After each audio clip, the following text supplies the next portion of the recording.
know where the treats at. Is this the passing of the torch, right? Is this what this signifies? It comes down to that front office and what they feel is most important. The champ is here. We've touched down from a higher plane. Why you landed here? We always look forward to that week because it was always intense. You know that we ain't coming back. We about to. The man, the myth, the legend, Dante Hall. My favorite player growing up was Dante Hall. I love you guys in the show, but Dante was my guy. Get to dashing because you done on the warfield.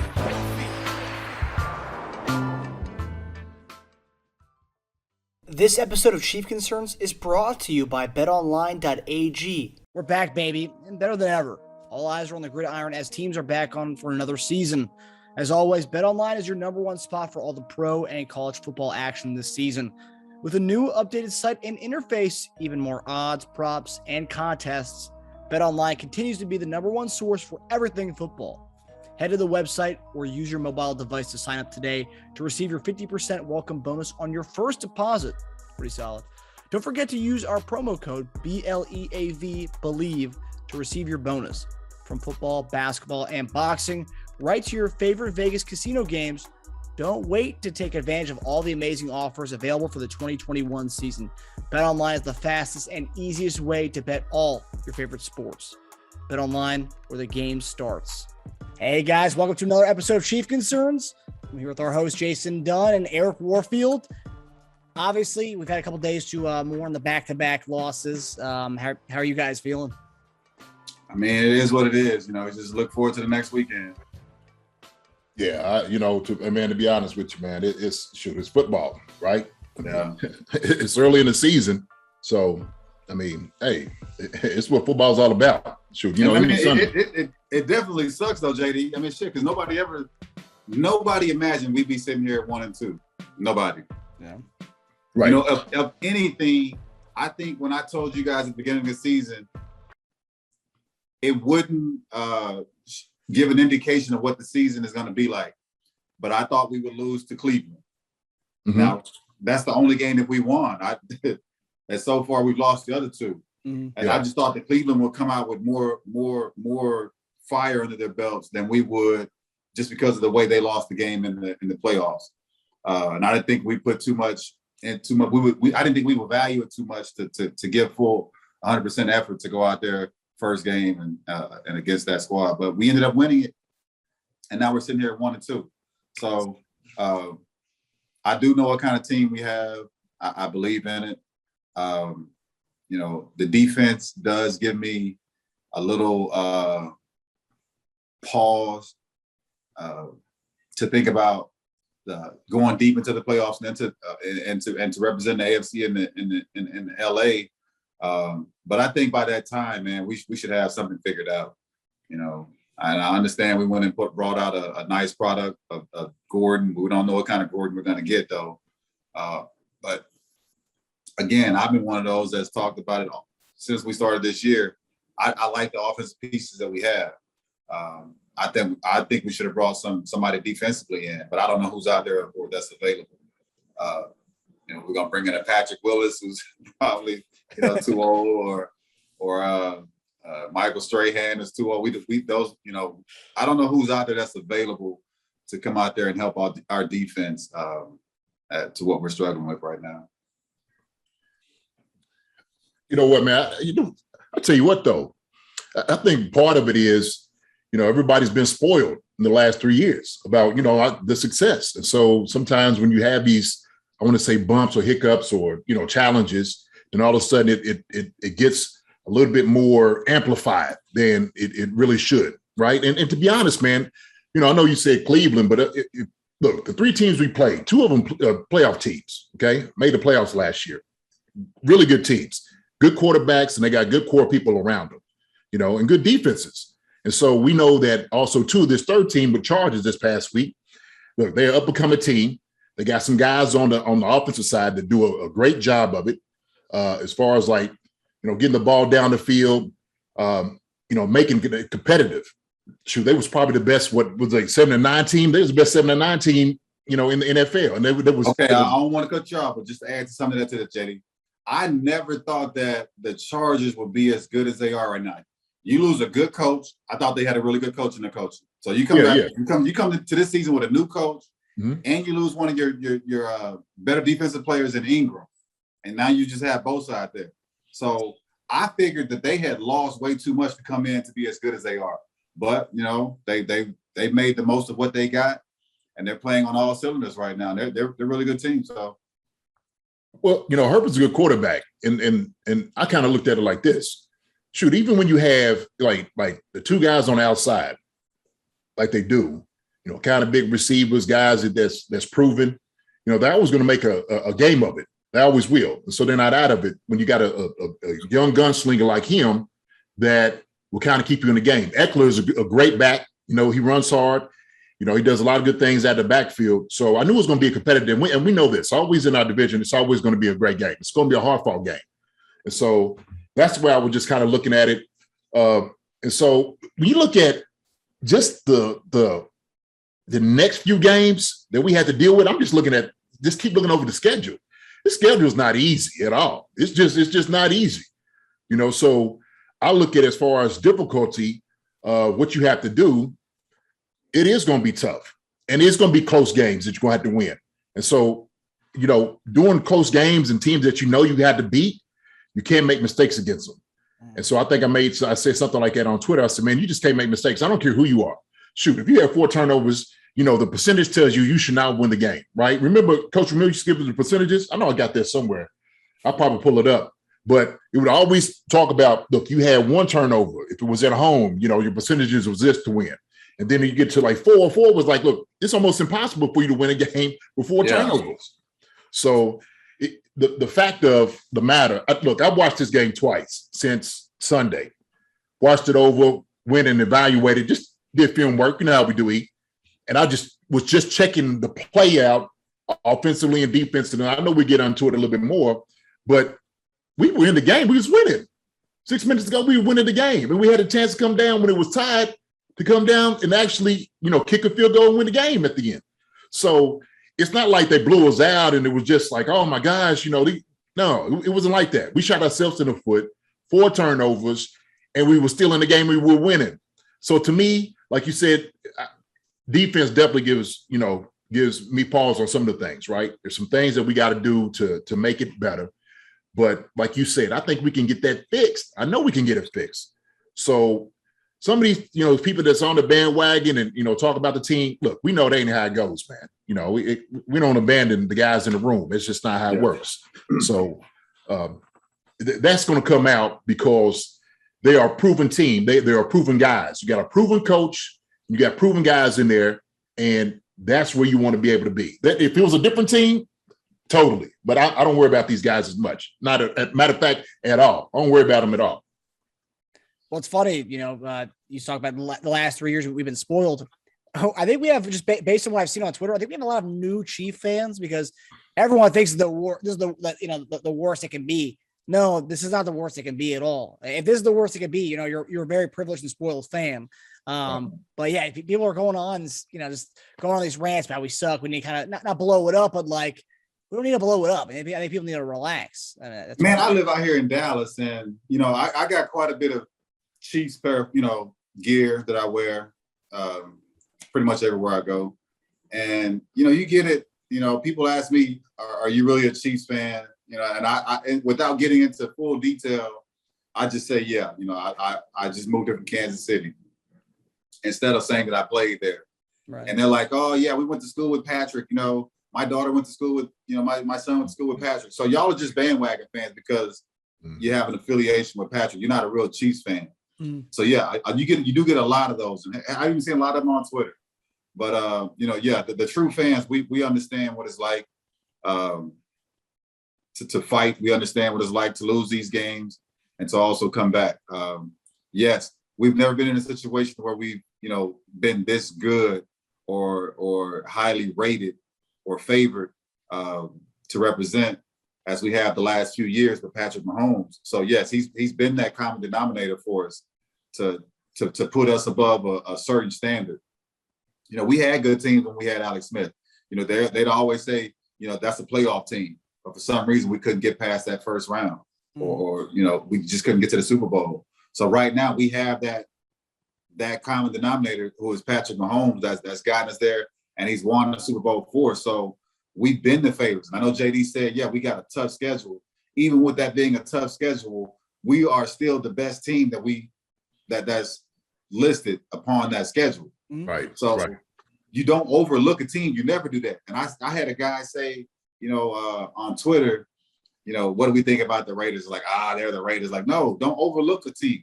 But the Raiders are a good ass team. And just to be honest about it, they look real good so far. Nobody's been able to stop Crosby. Like, not one team has been able to stop him from coming off the edge. And he's been a disruptive piece against the Steelers. Who else they played? The Ravens. The Ravens. Mm-hmm. And who was the first game against? Ravens. Yes. Steelers, Miami. So the dude has been a force.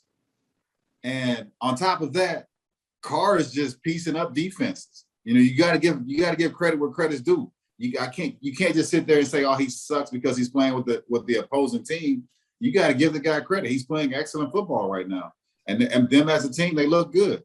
But do I think that they're better than us? No. At the moment, they're just playing better than us. Right. Look, and you make a good point, man. There's not going to be one team that comes in and lay down for you. It's not going to happen. Shoot, if they do, then they don't need to be in the NFL. I mean, that's just how it is. As competitors, every game we go out there, we look to just, to win. And so that's a whole different mindset from, high school and college. They're like, hey, we just try to stay in the game. Ain't how it works. You don't get paid for trying to stay in the game, buddy. You get paid to win games, right? So that's how it is. And so when I look at this division, right, Teddy Bridgewater is playing phenomenal in Denver, right? You talk about Carr just doing a great job out there in Vegas. Like you said, Miami, Pittsburgh, Ravens, right? Ravens. So there's another one that, the Ravens should have won, but they end up losing.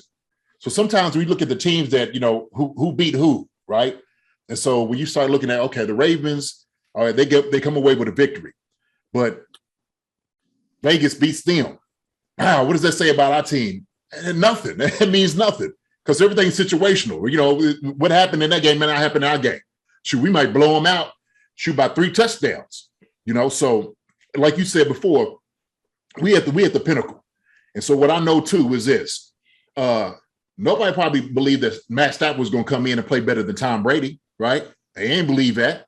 Them jokers are 2-1 right now. So this is NFL, man. It's how these things work. I say this, look, if you wait until maybe week 8, you like this nibbling at your your fingernails because you're trying to count games, that's a different topic.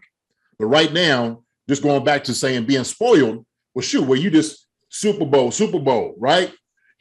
Being there to the Super Bowl. I got the little Super Bowl shirt on. Shoot, I'm just letting everybody know, look, it's the same team, man. It's the same guys. We got the same leaders in the locker room, okay? The thing is, we just want to build, got a new line, and we're still gelling together, okay? Still gelling. It's going to take some time. Man, all of a sudden, we just brought this joker back, Gordon, you know what I mean? I tell you what, Josh Gordon at 75% is better than a whole lot of people's 100%. Oh, yeah. That's why I look at it, right? And so I know Shannon said something like, well, he can't tackle nobody. Okay, but shoot, that's like a put points on the board. So now all of a sudden you make a team one-dimensional, right? That's what you do. You just keep outscoring the opponent, make them catch up to you. So you don't have to worry about him tackling. Turn them into one-dimensional team. And then all of a sudden you can do what you want to do defensively that way. That's just thinking about things, I think, in the future. But he brings a whole different dynamic to that room, whole different dynamic just as a playmaker that we can use. I say that. I don't say need, I say we can use. And so I'm with you, E. I like the guys in the room. I do. But I know that teams, what they've been doing is, look, they're doing film study. They make sure they're scheming us. They're making sure they're going to double on certain things. They're going to come after us. That's what's going to happen. Josh Gordon, he's going to give you a playmaker on the outside. So like I said, him at 75% is going to be better than a whole lot of people that are 100%. Yeah. That's for real. And we'll get to Josh Gordon later on in the show. But before we get to the first concern, I do want to say, I do kind of think the Broncos hype's kind of overrated as of right now because they've played Giants, Jaguars, and Jets so far. And those right now, those teams are some of the bottom of the barrel of the league right now. Call it what you want. You still got to play. You got to keep the guys on your schedule. I say this: Giants is a good team, man. I think they 0-3, but they're the best 0-3 team. I mean, seriously, they are. They got a good little squad put together. Yeah. So look, Teddy Bridgewater is a good quarterback. I always thought he was a good quarterback. He's got some receivers around him. Judy's hurt, but Noah Fant is a good tight end. Sutton, Gore, the running back. They have Javonte Williams and Melvin Gordon. Yeah. So they got guys. And then, a defense, they got a defense. Yeah. So like you said, man, ain't nobody chopped liver. Nobody. I mean, a healthy Bridgewater is a good quarterback. He's not a top 10 quarterback, but yeah, dude can play football. Yeah. Absolutely. Yeah, I guess we'll see as things play out as the AFC West. I think it's funny, just 2 weeks ago we're talking about possibly going undefeated, and then but that's why we play these games. Otherwise, that's why we don't crown our Super Bowl champs in the preseason. Yeah. But first concern tonight, we kind of got into a little bit about this. Obviously, first quarter of the Chiefs game, we had 3 turnovers, and then we had 4 for the game, 4-0. And obviously our right tackle situation, what's his name? Bosa had 10 hurries and pressures, on what's his name? Lucas Niang. Yeah. That's something. But obviously we kind of said people need to relax. It's only game 3, but is it time to sound the alarms in Kansas City, or you can say relax on that one? I think it's early in the season. I think it's too early in the season to sound the alarm, but I mean, being at 1-2, you're never comfortable with that. Heck, I think right now we still got to, sweep the rest of our conference. We're looking at a wild card, aren't we? Trying to get in, and that's early in the season. But I think we have offensively the weapons to go out and put the points up. But you don't want the team to be built like that. Nobody plays that way. You kind of want some sort of a complementary to each other. Defense can have a stop here or there. You're not going to stop every offense. That's just not going to happen. You're going to give up points. You're going to give up big plays. But we need a few stops here and there. And we've been, even in this last game, that the pass interference on Baker on the sideline was just, I don't know what the guy saw. And I think I read an article to where the receiver said he was even shocked that the flag was thrown. But yet they get away with it. They get the win with it.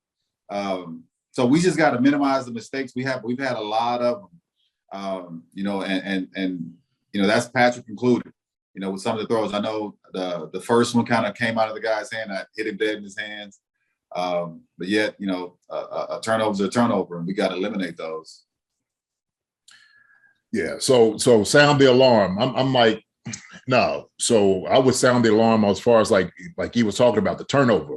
I mean, that's one thing, like, wait a minute, hold on. This is happening way too much. And so that needs to be addressed. And so part of it is just, I don't know if it's just the focus or keep it in. And sometimes, man, it's just how ball works. Somebody just puts a helmet on at the right place and the ball pops out. And I seen Hilaire when he went in, the ball looked like it was secure. But, the guy came from the back, hit the ball, hit the helmet right on it. Right. And so that's how it happens. I mean, how many times the ball are man, when you got that thing pinpointed, you're protecting it from everything coming at this angle. All points, man. And that's why you have so many fumbles when guys come up from behind you, because you're expecting front impact. Right. Right. Just like the Baltimore game. It's from the side. He didn't expect that. You're pinpoint. He's been carrying the football for so long to where you understand where certain hits are coming from and you're protecting it. But if you get a hit from the side or from the back, hell, anybody in the NFL is going to fumble it. Yeah. So I'll address this as far as Niang. First off, the offensive line did a tremendous job run blocking. All right, I'm going to take my hats off to them because they did a heck of a job run blocking against them. Now, Niang he's been against a couple of premier pass rushers too. And so he's not going to see us every week. Bosa is shit. I mean, he Why not? Why not? Who's not good that we have coming up? I'm saying I don't think they're not as good as Miles Garrett or Bosa or Man, we got Von Miller. You got. Well, I'm not talking. I said he's not going to see it every week. There's going to be spots he's going to see those guys. I'm just saying he's not going to see it every week. Now, what I was saying is this: you had to work on his footwork, and he's not getting back. I'm watching him, and when you have somebody who has a bag like Bosa does that can bull rush you, come to the outside, move inside of you, he has an array of moves that he could just put on somebody, right? And so that's what makes him so effective. Now, I don't know if that's a cause for alarm. Concern for sure. Alarm is like, wait a minute, hold on, we got to change this right now as far as like get somebody else in there. Concern is, okay, he's not playing well. We need to start working on some technique, working on some more stuff for you so you can be better at this, right, in the long term. Now, if it comes in this week, with Philadelphia and he's just getting beat left to right, yeah, then okay, sound the alarm, right? He's not getting it done. So then I started looking at, what is our options? Who are we looking at, to replace him? Is that guy going to be better than what he's been, putting out there as far as product wise? But to me, that's I think it's more technique. And I've seen that, Patrick was feeling the pressure of it. You could tell he's feeling the pressure of it. People was talking about, well, he's belling quick. Well, no, he's belling because he feels the pressure. The pressure's been happening to him pretty much kind of all games in spotty situations that, where you think the guy's going to hold up and then all of a sudden he doesn't. And it kind of breaks. And that's real tough for a quarterback, man. They don't like feeling that at all. So yeah, those last couple of drives, my brother came in and watched the game with me, and I kept telling him, I was like, man, 67's having trouble. I wish they would just leave Hilaire or whoever the running back is to like chip block, because he was having trouble the entire game. And it makes Patrick leave the pocket soon. Yeah. And he's gotten to the point to where we don't go for slants. We don't go for 10 yards. We want chunks. And it's like a lot of teams have figured that out. So best way to take care of your chunks, double Tyreek Hill. And nobody's really going to stop Kelsey. Kelsey's too swaggy within that 15-yard. He's going to give you the yards. Right. But those other guys, and I think it's just so much of a Tyreek and Patrick are so compatible to where he wants to fit a throw in to Tyreek. He wants to get Tyreek started. I think that's like the jump start of the offense, when yet the most consistent part of the offense, I think, is ran through Kelsey. It's like there's really no way to stop him unless you jam at the line, you put some fast guy on him, but he's still going to find a way to get open and make plays. But you can't take the top off of the defense if you just keep going at Kelsey. So, yeah, maybe Gordon can come in and help with that. But, again, my concern isn't anything with the offense. I think the offense can figure it out quick.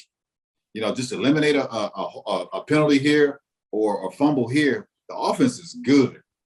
It's just that defense, I think our entire front seven is slow. The only speed we have up there is Bolton.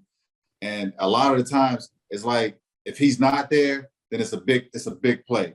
Our defensive line aren't quick enough to run any type of quarterback down. Herbert gets out of the pocket. He's able to either run for something or he's able to just sit and make a play. We just don't have that speed or that. To me, I think we kind of hesitate with the linebackers a little bit too much, whether it's dropping back in coverage or if it's trying to get to attack the run play. We hesitate to where the offensive lineman is getting hands on the linebacker instead of you trying to make a play in the backfield or at the line of scrimmage. So we're giving up way too many chunks because of, to me, our speed on defense in the front seven. Yeah, well, that's a good point. And so I'll say this, because I'll call guys out if I need to, but to me, there were some guys that just didn't show up. You're just not getting anything from, defensively. And so I think the linebackers play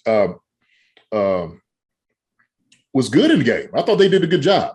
But what I was seeing up front was, when that little window right there between, inside the tackles was getting blown up. And if Chris gets in there, he gets double teamed. But if a guy's getting one-on-one as far as the defensive tackle, it ain't enough. You got to take two guys on. To free up your linebackers and do what you want to do, as a defensive tackle, you have got to take two. You know what I mean? You got to make it to the point where you make sure that they are blocking you so they don't come off. And we know it's OE too. So, when we do combination blocks, on the offensive line going up to the linebackers, we're always trying to get off. We just want to give a hand or a shove just to throw a guy back into the guy that we're helping out. But if I'm sitting over and I got to struggle with this guy, and then I can't get up to the second level. And it absolutely takes me away from the entire play. So if you got more guys, defensive line that are doing that, I don't care if you had to grab the guy. You got to do something, man, to take, a double team. You're going to get double team, but if guys are washing you one-on-one and just taking you 5 yards, that's not good enough. That's not good enough. And so our pass rush is non-existent. Not getting up the field. There was a couple of guys. Dannon was making some plays, a little pressure, but other than that, man, I didn't really see Kando and some of those other guys wasn't doing anything. I didn't see nothing from them. And so that's what you need. You need that type of pressure, and it makes it a lot easier on the secondary. It makes it a lot easier on the linebackers. So then all of a sudden you can get into like doing some more of your schemes. You can get into like twists. If you get blocked by one guy and you twisting, ain't it all right? Because I just pass off to you easy. That's an easy pass off. Well, shoot, when you twist, you got to be worried about, man, this guy's making too much penetration up the field, so I got to make sure I step back. I got to hold on to this guy more. That's why the twist is so effective. Because if that guy's making that push, the initial push to take two, then that guy can't come back, when the guy comes around, he's looping around. So it's a little tough, man. But like I said, man, I don't like calling guys out, but I do, like you said, man, the speed up front. And I think it's more so just the line of scrimmage. I don't know what it is, but we just need a little bit more, man, on that defensive line. Everything starts up front. So we talk to offensive line, defensive line. Everything starts up front for the game. So that's how football works. So I don't care how many times you put the ball in Patrick's hand. If the line up front, they can get the job done, or Hilaire's hands, it doesn't matter. We can't get the ball to Hill. We can't get it to Kelsey. Doesn't matter. Same thing. D-line, you ain't doing your job, can't get to the linebackers. Tyrann Mathieu's going to have a long day. And so it all starts where in the trenches. And we got to get that squared away right now. Is that sounding alarm? No. Concern? Yes. So. Yeah. I mean, I agree with the defensive line. One thing that was noticed, and it was noticed last week, was Juan Thornhill's not getting enough reps. Dan Sorensen's getting more reps than Juan is still. And it's not that Juan's not getting, not getting as much as Dan. He's not really getting anything at all. And if you look at that week 1 game with his forced fumble on Chubb and with his pass deflection at the end of the game, who knows if Juan Thornhill doesn't play that game? Who knows if we even win that the first game of the season? So I'm just curious to what's going on in that. I've read stuff online. There's rumors that he's in the doghouse. I don't know where those rumors come from, but so let me. He's had a few tweets and a few Instagram captions to where he feels like it's him against somebody. I don't know. And you got to kind of read between the lines to figure out there's something going on there. So, all right. So I'll just ask y'all straight up: do y'all think Thornton is better? Is he better than Sorensen?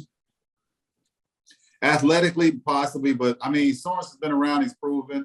He's made some hell of a plays for us defensively. Hell, the big stop he had at Cleveland on the goal line going to some big interceptions. So, guy's proven himself. It's just right now, our entire defense is struggling. Right. And like I said before, it gets amplified with those guys. Well, shoot, if I don't have that cushion, where you are putting the pressure on the quarterback, I can't cover this guy running all the way around the field. I know, shoot, you know it better than anybody else. You got this sucker running around. Yeah.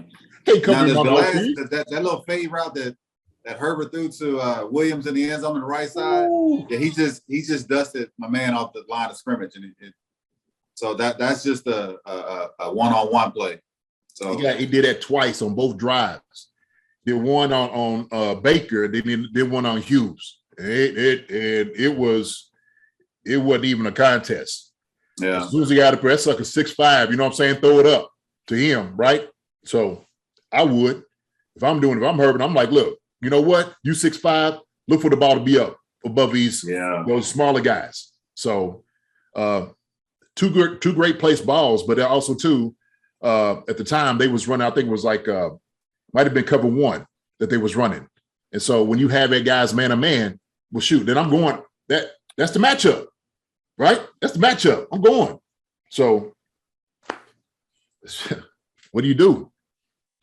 Yeah, I mean, I think as far as I'm not saying Sorensen's not good or anything. I'm just saying that maybe, put Juan in there. Maybe his athleticism can kind of give us a little boost in the secondary. Just changing up a little bit, getting him more reps than what he got last week. And 2 weeks ago, he had 13 snaps. So more than that. But before we move on to the next concern, we did kind of talk about this in our text thread during the game or after the game. The Hail Mary at the end of the game. I know I said I should have been called, but you're like, no, they're not going to call that. Terry McCauley actually tweeted about that and said that it should not have been a no call, that should have been a pass interference. You can't do. Man, there's a pass interference on every single Hail Mary. There's a receiver that's getting bumped into, pulled down, or pushed on every Hail Mary.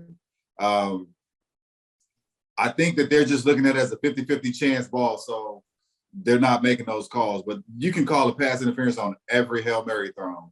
Right. Unless you just blatantly tackle a guy and take him to the ground, almost like like you said, a WWE, takedown. It probably won't go. It's not going to be called, especially when guys are looking up for the ball and everybody's just fighting. And it's like a rebound in basketball, right?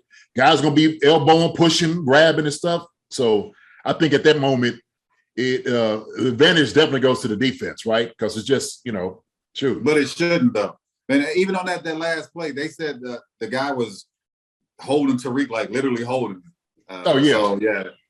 I mean, but they're not looking for that. They're just seeing who comes down with the ball. That's it. Mm-hmm. But again, if they were to actually look at who's making contact that shouldn't be, you can make a PI on every Hail Mary call. And to be honest with you, offensively, how we talk about the Hail Mary is this. We usually talk about tapping the ball up. Unless you just catch it clean going up and above guys to catch it clean, that's what you want. But other than that, sometimes it's just getting the ball to tap it up and tapping it to, your guy. You know what I'm saying? If you could just get your hand above and just tap it. I get what you're saying, but who in the hell are we going to have tapped? The only big guy we got is Travis. I know it. Well, I know it. So let Cheetah climb on somebody's back, get up there. Not in no Hail Mary. The only big guy we got is Kelsey, man. Hey, no. Well, shoot, we got Jody. Jody can get down there, catch it. He's a tall guy. You know what I mean? You know as I do. We run Hail Marys every single week. Every week, man. We know who they're throwing in there. First off, it's a low percentage throw anyway, right? I mean, seriously. So, hey, that's why they call it Hail Mary. You sit there you're like, Lord, please catch this ball. Yes, sir. Right? But it shouldn't come down to that with us in our offense. You're right. But like I said, man, the last series of the game, we were winning convincingly, had the ball going back, and bad things happen, and then all of a sudden holding them, so all those things. So, yeah, and that's the thing, some of the things we love about Patrick is his kind of like improv and his kind of recklessness, that which so far in his career hasn't really bit him in the butt, but last 2 weeks, kind of trying to do more than he should be doing instead of taking a sack against Baltimore, he's throwing it up and stuff. So. Hopefully he's taking these things and kind of, learning from them. That's all we can ask for. And I'm not going to call out Patrick or anything, obviously, but. Now I was going to say, shoot, people love it when he took us to 2 Super Bowls doing that. They loved it. I know. Oh, man, he's, game. I look at the no look pass. Well, shoot, okay. Hey, look, you either going to ride with it or not, right? Yeah. All of a sudden, the Patrick like, look, man, I made this throw, a few times and it don't work out. Yeah. Right now, of course, the last one was definitely that's an errant throw. He knew he shouldn't have threw that. He knew he shouldn't have, because he's looking like, dang, was there somebody down there? No. Yeah. So, but and that's another thing he's getting criticism for too. And I see it from a lot of chief fan accounts. Was the pass to Marcus Kemp? It was a no look pass. It was an unnecessary no look. He still had 2 hands on the ball. I mean, everything I learned growing up was if you get one hand on the ball, you got to catch that ball. Yeah, touch your hand, you got to catch it. Yeah. Yeah. So I was wondering that. So it was a no look pass. Like I've seen a guy. I didn't like when I seen it. I couldn't really tell if he was like no look, but still, like you said, he should still come up. That ain't on Patrick. Yeah. Shoot, that ain't on him. Really. If you could say, well, they both got because he could have had a better ball. All right, okay, I got that point. But look, he hit the guys in his hands. Supposed to make that play. Yeah, no doubt. All right, so the next concern, we kind of talked about the defense here, but today Ben Neiman during his press conference, they asked him if it was scheme related of the problems on defense, and he said it was not scheme related at all. So, which begs the question, what is it then?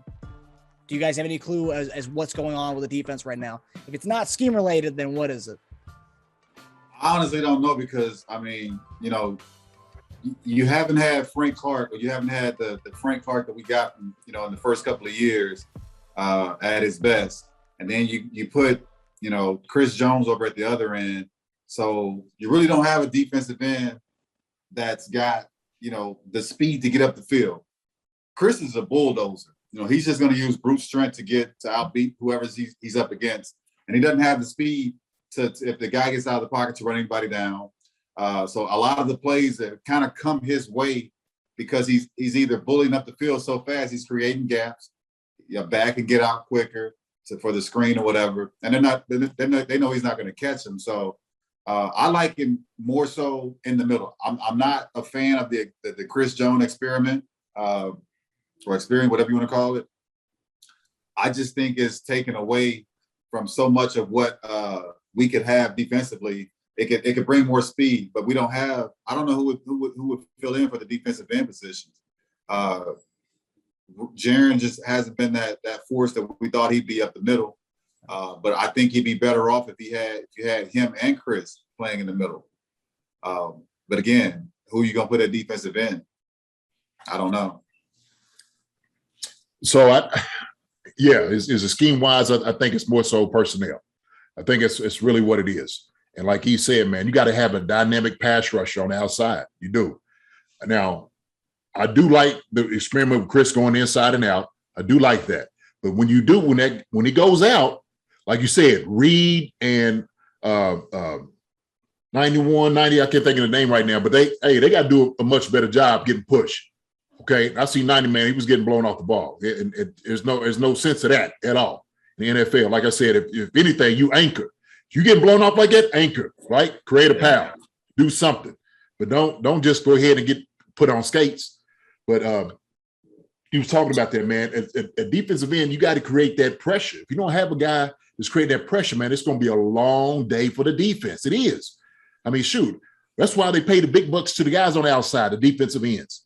You know, the pass rushers, they're paying big bucks, right? And so when you see a guy who's a dynamic pass rusher, I say like Myles Garrett, right? You can tell a difference in the game, what he does for the defense. I mean, shit, when he was like watching him against, you know, Justin Fields, man, it was terrible. Justin Fields was shaking in his boots. You know, he was talking about, oh, this game was slow. Yeah, okay, it ain't slow. This time it's. So I think it's a lot of it. You know, another thing too, I noticed, and I kept going back, looking at it.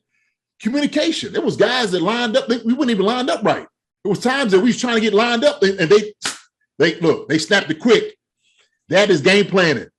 They realized, look, we're not lining up. There's the young guys out there on defense. They're not communicating enough. We can take advantage of this, and they did it. They did it a few times, and it bit us. Scored a touchdown. Scored a 2-point conversion on it too, and so. That right there is just film study. So what we need to do to get the calls out faster is also a need. That's an issue and a problem. I seen that because there was one time there was a wide receiver that was wide open up at the top for a touchdown. I was just like, wait a minute, hold on. How does that even happen? And so guys passing out. You know, even if guys were what y'all used to call it when y'all used to pass receivers off? Banjo, okay, yeah, and so you could tell guys was actually missing some of the calls on it. You know what I mean? They weren't there, so they would come after it was over, like, man, what call was that? Look, and you can see Tyrann Mathieu tell him, like, look, man, you got to be on this guy at this point. If I'm calling this, we calling the banjo. We got to be able to pass guys off. If not, you know, if you're in a bunch or you know stacked, you got to know what you're doing. And so, man, that's tough, especially when you got good receivers. So. I think he's right. Scheme-wise, his communication has got to be more dynamic pass rush and push and pressure. And it's just lining guys up. Guys got to be fast and ready to play. Shoot, half the time I seen our defensive lineman even getting down in the three-point stance.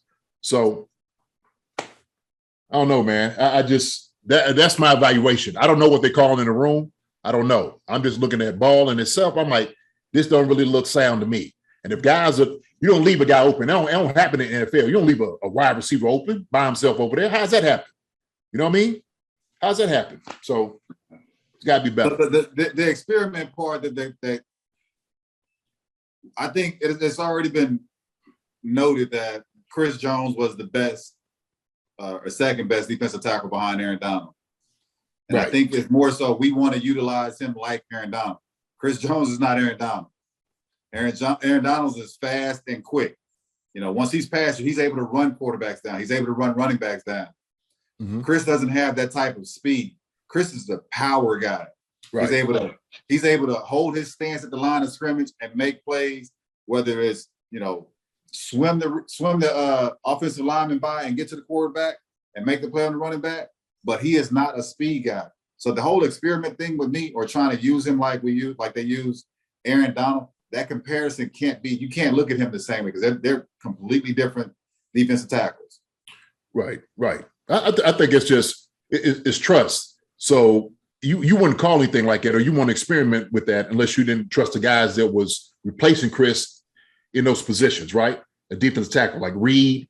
How come I can't think his name? Whether you trust him or not, I'm just saying, like, as a defensive end, Chris is not going to get around. He's not going to bend that corner. He's not going to run around and have that guy run up. Right. But I'm saying, I get it. And so the thing is, sometimes you don't need to come around the corner. If I'm pushing that tackle all the way back, and that's taking a lot out of him as an offensive tackle. It's taking a lot out just rushing a guy like that. By bull rushing, you know, as a guy that used to do a whole lot of blocking and pass blocking, bull rushing the guy, doing that, like, shoot, man, this heavy load is just weighing on you. And so it'll get to the point now, where not only is just he don't have the speed, but his power in itself will be, you know, the magnitude on the guy.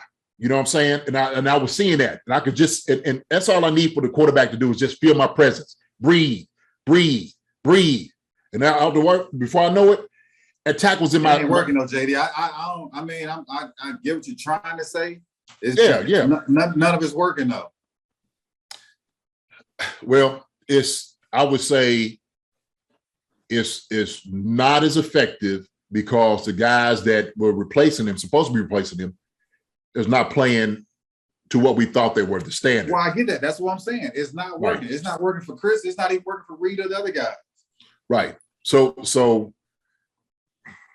who are you gonna put out there then? I mean, you still ain't getting no. But that's what I was saying earlier when he asked about the defense. Like, we just don't have the personnel right now. Right. That's what I'm saying. Frank Clark that got us to the Super Bowl. Right. We don't have the other. You know, we don't have the Taco before he got hurt. You know, and right now he's not even on the roster right now. So we don't have those type of guys that can create havoc. You know. So at least I won't say we don't have them. They haven't done it yet. Right. And so that's what I'm saying. At least we know we're gonna get something out of him on the outside, right? Because the other guys they haven't been doing their jobs, and so I'm not. See, I don't want to be so critical on guys. They just not getting it done like they should be getting it done. That's part of the problem. And I don't know what it has to do to light that in they button and they behinds to say, look, we knew a better job right now, or shit, I'm gonna fire everybody. Hell, the D-line coach probably coming in like, look, this ain't okay. This right here, this ain't that's what we need. You ain't getting up the field. What's the problem? And I'm looking at guys stick and stay. It's stick and stay. I'm watching. It's. But all right, you trying to get scenarios. We need solutions. Well, okay. Look, you know how you said we don't know who's on the street. Shoot, we might have to start knocking on some doors. You know, get some. I'm okay with that. But right now, we need solutions. Here we go. Hey, blow up the dust. Straight here. Can we get you for a couple? Oh, no. But there's actually the next question I was going to ask you about. Yesterday, Jamie Collins from the Detroit Lions passed. Yeah, I thought he got released. He got released. Is that a possible name we think about bringing in? I don't know why not. I bring in anybody just to test it. Yeah, I don't know too much about him, so I don't have to. I mean, I just want to see. You might work better in our scheme than you did with them. Right. You're like, you don't know nothing about him, huh? Just show. I mean, he got a big deal from Detroit from when he left to New England. Detroit signed him for a lot of money. I think he got $20 million guaranteed, I believe. So I mean, okay. You got top dollar for sure. I hear you. You're getting released for a reason, though. But hey, one man's trash be another man's treasure, right? That's always the truth on that. Well, for the last since preseason, they said that Detroit was trying to trade him. They couldn't find a suitor, so they ended up having to release him. And then now he's going to be able to pick where he wants to go. I'm laughing because I always remember, when you do practice, you're doing indoor practice and stuff. You start seeing guys come in with cleats after it was over. You start like, who is he? What position does he? Start looking at what guys, the body type. Is he a corner? Is he a tight end? Is he a defensive end? Who is that? So you got guys like looking over like that around the corner. Hey, your job's on the chopping block, buddy. Yeah. Yeah. Okay. So talk about getting guys off the street. Our next concern. If you watch the show or listen to the show, you've heard since probably March when free agency started, when there was a chance we were going to get Juju Smith-Schuster. We didn't. He ended up staying in Pittsburgh. I think right now he thinks he chose wrong. But that was a possibility of getting a number 2 receiver, and we didn't get one. So we went with our guys we had in-house. But through 3 games, we haven't really seen much from them. We could say they haven't been targeted enough. But right now we haven't seen much from the other guys. And so Josh Gordon has been reinstated by the league. He's had some off-the-field issues. But that's the thing. People talk about his off-the-field issues as if like he was a bad teammate or something.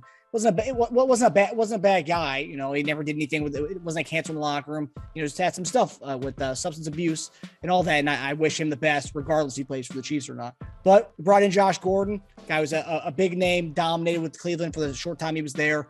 Put up great numbers with Seattle. Put up great numbers with New England. But obviously his stints were cut short over both those places. What were your thoughts on this signing? I know you guys like the guys in the room, but what were your guys' thoughts on Josh Gordon coming? Get it, JD. You know what? Initially, I know we were talking about it last week or maybe the week before. I was like getting Josh Gordon. I'm like, I don't know. But then, you know what, though?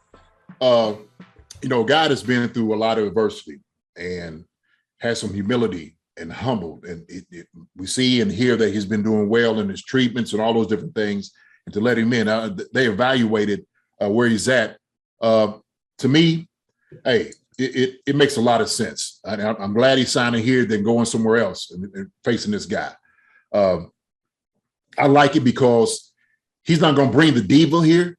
He's just going to bring playmaker. That's what he's going to bring. Juju might have brought little diva and all of that, some of those.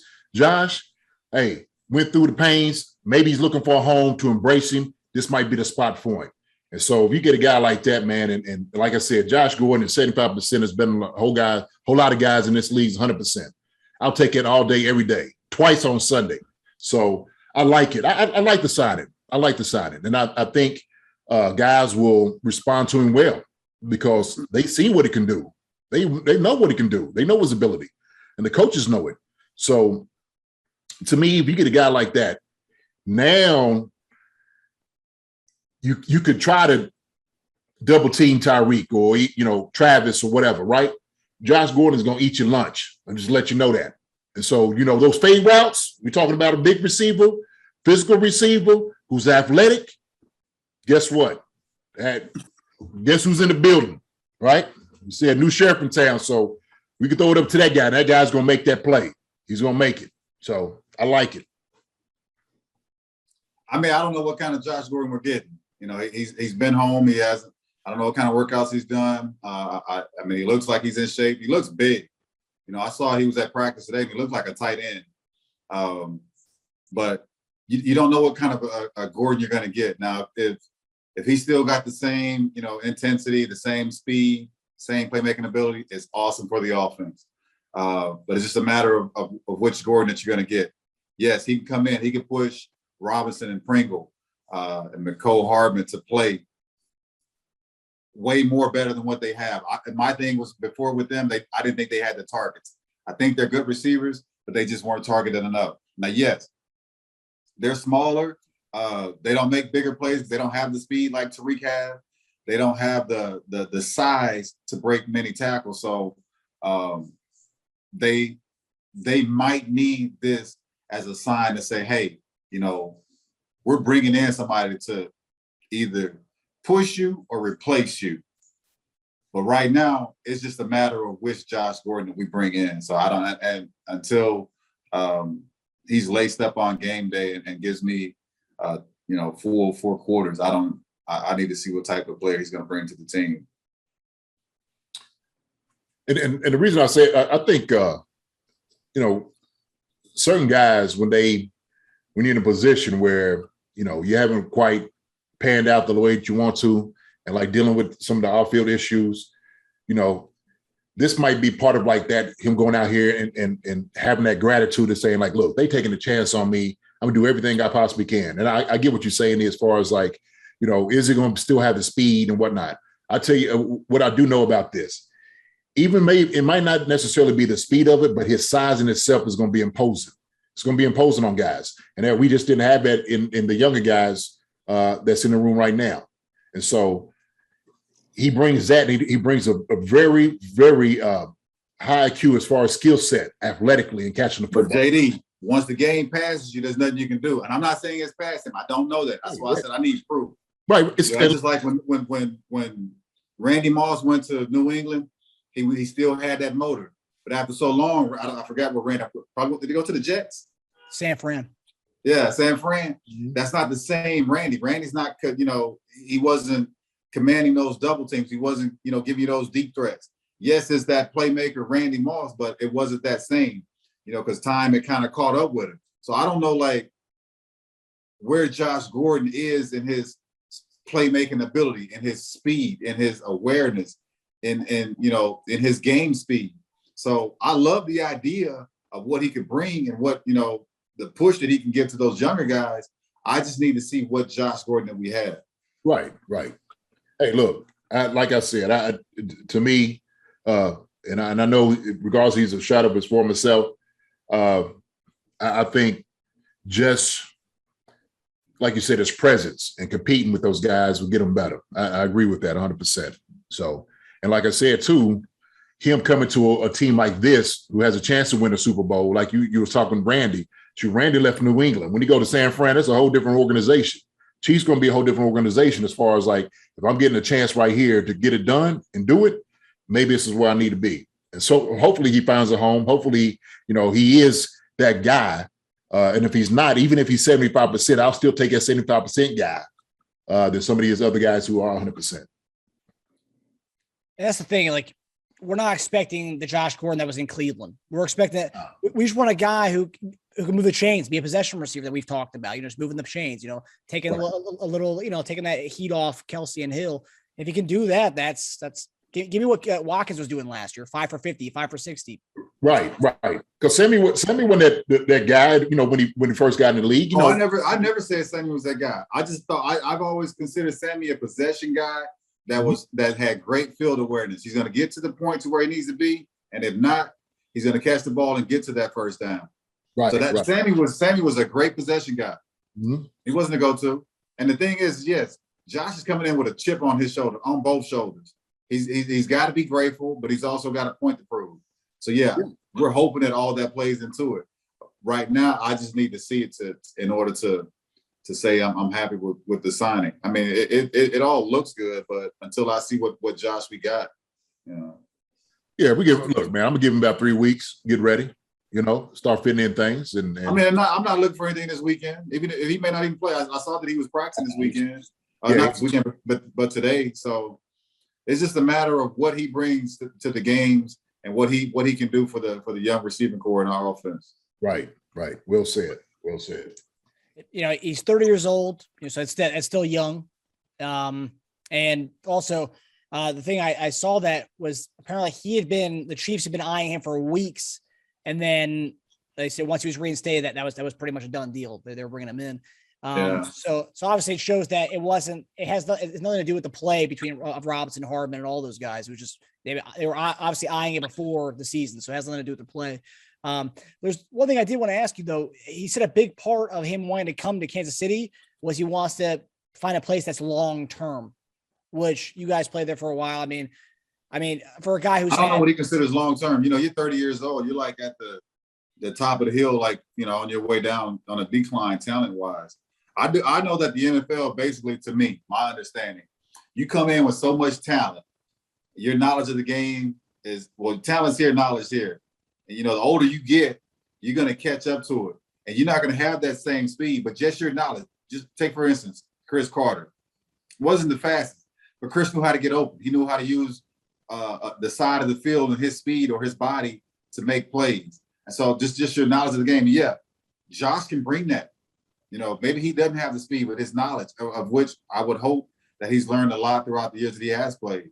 So yeah, I mean, it could be a great signing. It could be a long-term signing. I don't know. Is this a fit for him? It could be, because we have that dynamic quarterback. But also, I do know that our number one receiver is Tyreek Hill, and I know for a fact Josh Gordon is not going to beat him out. Now, I think when he says like long term, he's meaning this is probably his last stop. And he's like, look, I want this to be the one. And if I do this, I'm gonna do it for 5 years, or if I could do 5 years, right? Till I'm 35. And so, because we got to think about perspective, right? We talking about long term with him. He's been how many teams in these past few years? So, shoot, 4 years is long for him. Shoot, 4 or 5 years is long. So if he can make a fit, cool. I mean, Kansas City is a great place to live, man. It's the fans and the people is incredible. So if he can make it his home and he comes in, he's producing, they love him. He loves it. It'd be a match made in heaven. Shooting and if he becomes like keep going back to it. If he's still like that guy who's making plays, that's going to bode well for Patrick too. Everybody's going to benefit from it. And I was looking at his highlights from 2 years ago against with the Seahawks, and they were trying to bring him back. So obviously he wasn't. He's a playmaker. There's no doubt about that. He's a playmaker. Yeah. Right. Look, his name in itself. Look, believe me, his name in itself is going to cause a lot of stir for defensive coordinators. I'm telling you, for real. I don't care who it is. They're like, look, they brought that dude in. So, but this game keeps getting faster, though, JD. Come on, man. How fast can guys get? I mean, shoot, we have fast guys when we played. I'm just saying. It looks like that, this man. game doesn't slow down. No, it doesn't. No, look, I get that. And Father Time, hey, that joker right there, man, he's undefeated. But like I said, we ain't looking for him. I won't say he's got a good battle right now. I hear you, but no, it's like my Father Time. Oh yeah, well, yeah. Well, that old dude down there in Tampa. He's got a good battle going. You saw that there's a picture of, because someone was saying, "Oh, Josh Gordon, he doesn't have it anymore. Like, who knows what kind of shape he's in?" And I think yesterday there was a picture posted of him. Like, his body looked, man, that guy looked like $1 million right there. So I ain't seen any of these. I haven't seen any of that. And you said you seen him out on practice, film of him out on practice. Yeah, I'll send it to y'all. They had him going through stretches and little things with the team. So yeah, he's how big is Sorensen? About 6'2", 6'3"? Mm-hmm. Yeah. He made Sorensen. He made him look small. But he wasn't big like he ain't missed no meals big. No, not like that. So who was the receiver at Buffalo that ended up just swelling up? David Boston. You talking about David Boston? No, that was Arizona. Yeah. Recently? Buffalo a few years ago. They brought him in. They brought him back as a tight end not too long ago. I can't think of his freaking name. But dude was huge. We're going to get to the last segment here.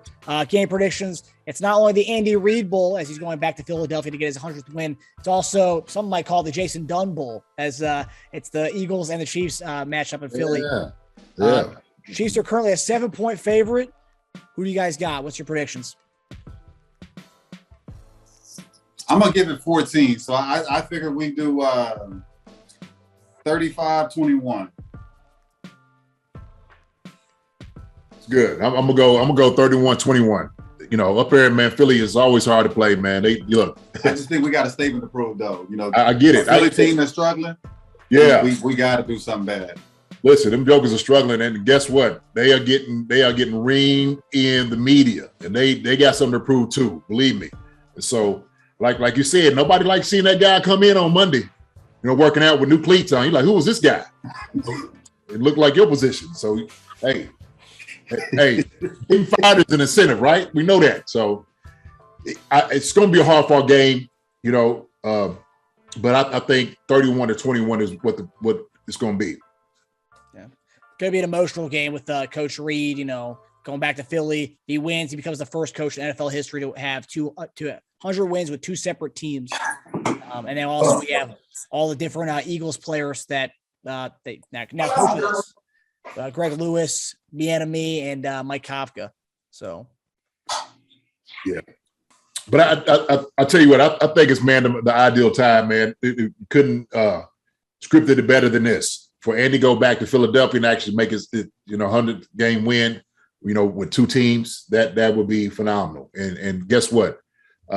If he had a place to win and there was a place to lose, the people there would thank him for it. They would be, you know, stand up, cheer for him. They boo because it's just Philly, you know, but they'll say like, oh, okay, it's Andy. So yeah, I think he'll get a standing ovation. For one, he just had the hospital incident, and then for all the damage done for Philly. So, absolutely. Yeah. And stories like this is why I sometimes think, you know, the NFL is like a movie. We're supposed to be 1-2 at this point. We didn't expect to be 1-2, but he's 1-2 going into Philadelphia with the 99th win. All he needs is one more for the record. So just, you know, NFL's a movie sometimes. Yeah. All right, fellas. Well, that does it for us. Thanks for tuning in to Chief Concerns, presented by BetOnline. As always, if anyone in Chiefs Kingdom has any Chief Concerns for these guys, please tweet at us or write us an email at chiefconcerns@yahoo.com. We'll see you guys next week again when we talk about the Buffalo Bills game. Have a good one, fellas. All right. Fellas.